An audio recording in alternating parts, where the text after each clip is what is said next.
এদিকে নিজের শিষ্যের দুরবস্থার কথা জানতে পেরে ক্ষুব্ধ হয়ে ওঠেন সেই ঋষি। তিনি অভিশাপ দেন যাতে পুরো এলাকার সবাই পাথরে পরিণত হয়। নমস্কার, আমি সঞ্জু সুর আর আপনারা দেখছেন জাস্ট ট্রাভেল ভোড়াই, আমার ইউটিউব চ্যানেল। এই ইউটিউব চ্যানেলে রাজস্থান যে সফরনামা, আমার সোলো বাইক ট্রিপ, সেই সফরনামা সোনার কেল্লা 2.0 আরও একটি নতুন এপিসোডে আপনাদের সকলকে স্বাগত জানাই। দেখতে থাকুন জাস্ট ট্রাভেল ভোড়াইয়ের এই দিনের এপিসোড।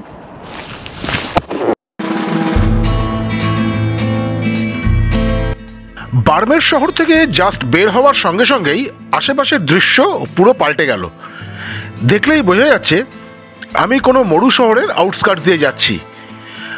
বার্মের শহর থেকে পশ্চিম দিকে প্রায় 35 কিলোমিটার দূরে থর মরুভূমির মধ্যে এই কিরাডু টেম্পলস অবস্থিত। এখন অবশ্যই এটাকে আর টেম্পলস না বলে মন্দিরের ধ্বংসাবশেষ বলাই ভালো। মন্দিরের সব গল্প করব, তার আগে একবার দেখে নিন আজ দুপুরে কি খেলাম।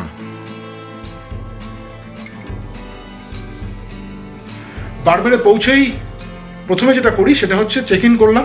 করার সঙ্গে সঙ্গেই হোটেল বয়কে খাবার অর্ডার দিয়ে দিলাম। এদের নিজস্ব কোনো রেস্টুরেন্ট নেই, কিন্তু এদের যে রেস্টুরেন্টটা সেটা এখান থেকে কিছুটা দূরে, ফলে খাবার অর্ডার দিলাম, ও খাবার নিয়ে চলে এসছে। আমি ইতিমধ্যে স্নান কমপ্লিট, লাঞ্চ করি আমি বেরিয়ে পড়বো। একটু লাঞ্চ কী করছি সেটা একটু দেখিয়ে নিই। অ্যাজ ইউজুয়াল এখানেও কোনো ননভেজ আইটেম নেই, ভেজ আইটেম। তাই আছে হচ্ছে চাওয়াল, ডাল ফ্রাই, ছাঁচ আর আচার, সাথে পেঁয়াজ। কিছু করার নেই, জসমিন দেশে যদাচার। খেতে খেতে আবার শুট করছি, তার কারণ যে আচারটা দিয়েছে, এই আচারটা কিসের আচার বুঝতে পারছি না, মনে হচ্ছে মেথির আচার, কিন্তু অসাম খেতে। ডালের সঙ্গে ভাতের সঙ্গে যখন মেখে খাচ্ছি ব্যাপক লাগছে। আর তার সঙ্গে তো ছাঁচ তো রয়েছেই, ছাঁচটাও খুব সুন্দর। ফলে এটা খেতে ভালো লাগছে, সিরিয়াসলি বললাম। অ্যাকচুয়ালি খিদের পেটে তো যাই খাবেন তাই ভালো লাগে।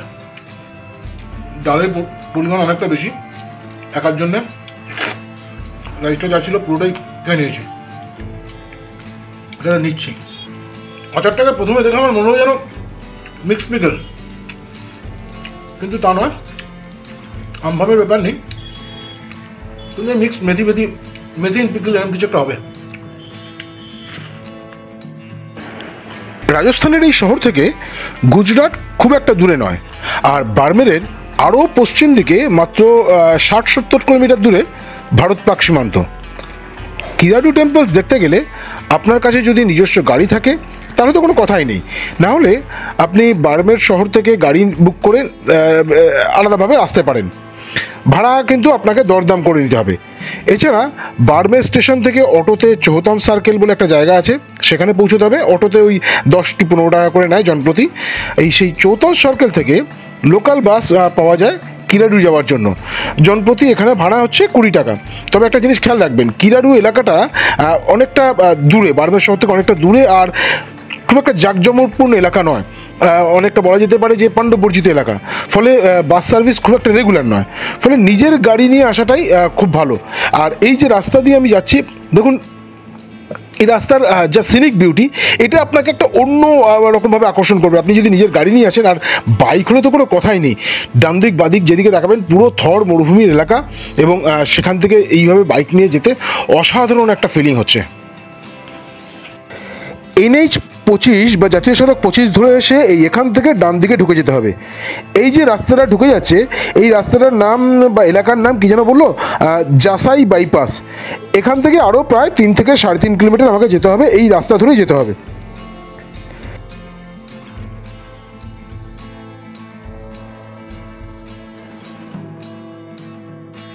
সামনে এখান থেকে আবার বাদিকে ঢুকতে হবে। আচ্ছা, বোর্ডে একটা কিছু লেখা আছে, চামুন্ডা মাতা মন্দির। আচ্ছা, এখানে কিরাডু টেম্পলস ছাড়াও চামুন্ডা মাতা মন্দির বলে আরেকটা মন্দির আছে। এই মোড় থেকে প্রায় 700 মিটার আরও আমাকে যেতে হবে। আচ্ছা, একটা জিনিস আপনারা খেয়াল করে দেখেছেন কি, এই যে এতটা রাস্তা এলাম, সেই রাস্তা ঠিক কতটা সুন্দর। সত্যি কথা বলতে কি, এটা পাণ্ডব বর্জিত এলাকা হলেও এখানে আসার রাস্তা কিন্তু অসাধারণ। বলতে বলতে চলে এসেছি কিরাডু টেম্পলসের একেবারে গেটের সামনে।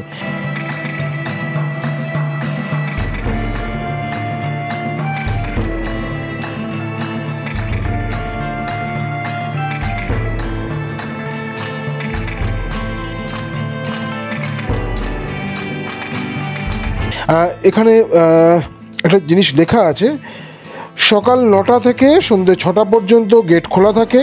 আর এই কিরাডু টেম্পলসের এখানে ঢুকতে গেলে ভারতীয়দের জন্য টিকিট রয়েছে 20 টাকা থেকে 50 টাকা, আর বিদেশিদের জন্য 50 টাকা থেকে 200 টাকা। যাই হোক, তাহলে চলুন এবার ভেতরে ঢোকা যাক।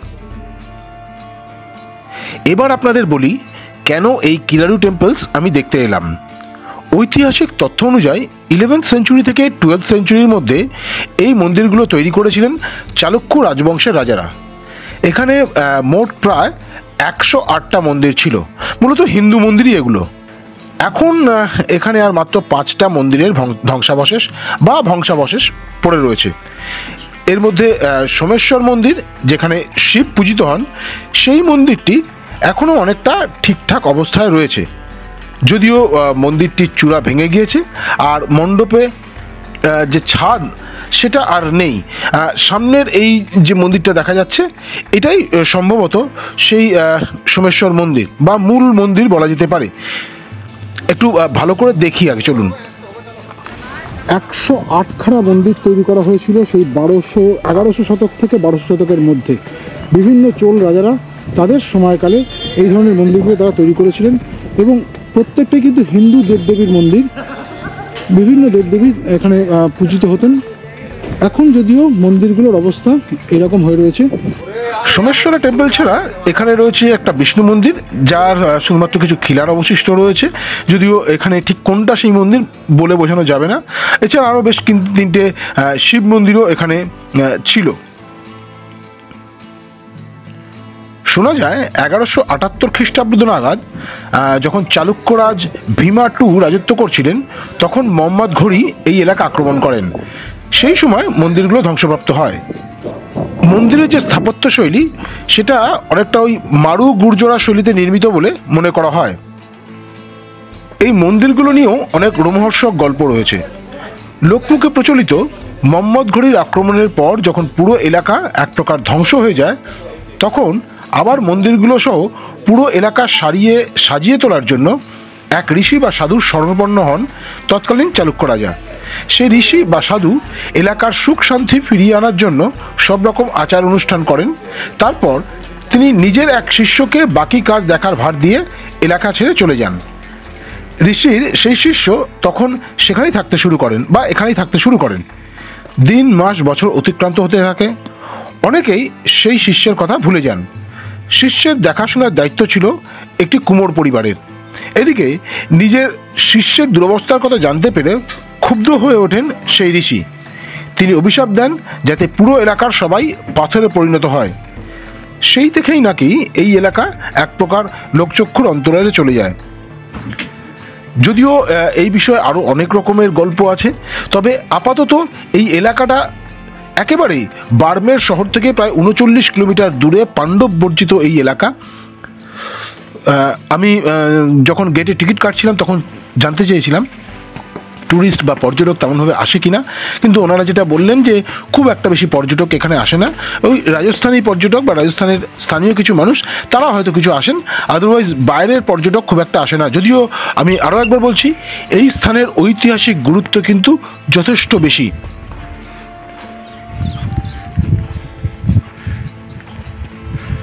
এটা হচ্ছে তৃতীয় মন্দিরটা, সোমেশ্বর টেম্পল।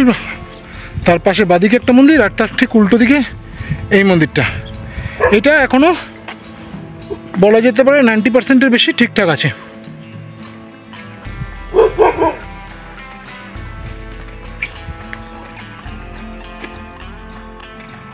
এগারোশো বছর আগেকার এই মন্দির ধ্বংস হয়ে গেছে।